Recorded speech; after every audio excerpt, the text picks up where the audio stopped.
So have you ever had a faulty power meter, and how good was the company that you had in dealing with your complaint? Did you get seen to the next day? Did they understand that perhaps it was their problem? Or did you have great difficulty like Bradley Tui did, who was overcharged, he believes, close to 80%? And you can understand why he's feeling a bit aggrieved at the fact that Genesis Energy only gave him a $250 compensation credit, despite the fact they had to refund him legally by $4,393 because of a faulty power meter. It wasn't until he went to the Christchurch Press that all of a sudden Genesis Energy shows an interest in his story. And what do you know? They were wrong. G'day, Chris. G'day, mate. I was a meter reader for 16 years. Oh, that's right. You were too. You must have seen a bit. Yeah, I've seen plenty, and normally I'm bloody good with figures, and normally in my head I could tell immediately what the house was going to be using, as in power-wise, whether it's a new house or an older house. New houses probably $200 to $300 at tops, and that would be with a heat pump on them. When they're burning 1,000 units, I would question it immediately and put down either suspect faulty meter or check it. And if it kept on coming back, I'd still be pushing it in, saying this is a wrong reading for the house. Make sure it's checked. Now, with the smart meters being put in, all that gets taken straight out the system. And to me, it's a safety hazard as well. There's been houses I've gone to where the meters actually caught fire, to speak of. The wires are burnt, and you can see where they're burnt inside the box a whole lot. I'm very lucky North Canterbury Power Board act immediately, call them out and say, look, you've got a meter problem here, wooden house, it'll go up, there's kids in the house, the whole lot.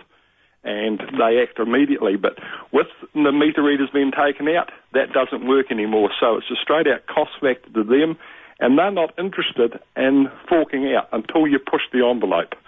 And if that guy hadn't got satisfaction, I'd tell him to take it through small claims. He'll win immediately if he's got everything in black and white. So why did it take so long for Bradley to get answers then? Look, I've had meters that have been dead for a year and putting down, this is a house that's been used all the time, this meter's dead. Go around 3 months' time, this meter's dead, needs looking at. 3 months' time again, dead meter. In the end, I actually rang up the contract company I worked for and had a grizzle at the people there, and they said, well, we'll put it through, but they're not doing nothing about it. And I said, well, this house is getting free power for the last year. It's a joke. And when you see, but what happens with that, it gets shoved onto everyone else's power bill, because that's the little margins they have in there, the plus or minus margins. So they're not bothering to, yeah, I see. I'm allowed to make comment now, because I got my hand smacked one other time there for when they were grizzling about meter readers coming on the property, and I got my hand smacked for it, but I owe them no loyalty now. So if you have any problems, we're the consumer. So they don't. So they don't really need to. So what you're saying is, if you have any problems, or they realise the smart meter might be buggered, they don't really care too much, because they'll just add that margin up just a little bit more to make a bit more money, and that's more convenient for them to do that than actually sort the problem out for the actual consumer. Yeah, and it gets added onto everyone else's bill. Yeah. That's off. A certain amount of power do you think those days? Do you think those days have changed, Chris, or do you suspect it's still pretty much the same with some companies? Pretty small, much the same. I won't have a smart meter on my place, because as far as I'm concerned, they're not that smart. And for what they can give out in the way of different things and electromagnetic fields and their effects, I don't want that on my property. It's actually above my bedroom, above my head, so I don't need it.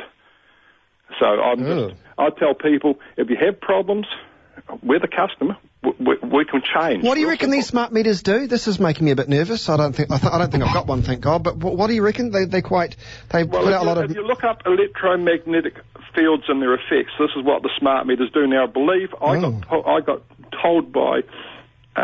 Again, a Dutch lady, of all things, and she. You're in the Dutch, Chris. Yeah, but she was good. They complain, you see, and she turned around and said, "You're a meter reader. Do you care about your customers?" I said, "Of course I do. I've sort of 16 years. I watched them grow up, most of these people." Yeah. And she says, "Have a good read of this, and you form your own opinions and tell me whether I'm right or not." And I went, "Yeah, right. There's no way in hell I'm having one." Not a case that was costing them the job, but it was a case that it was just not healthy for me. Okay.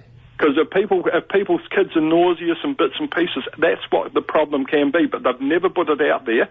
And when they did have it, when they sent you your little thing saying we're going to be fitting a smart meter onto your property and all the rest of the stuff, it never said anything in black and white that they weren't compulsory. They aren't compulsory. You don't need them. And they just forced it. The letter was pretty ambiguous. It just says, oh, we'll be on your property such and such a day to fit a smart meter. Not you have the choice. Yeah, that's a bit cheeky. That's a bit cheeky.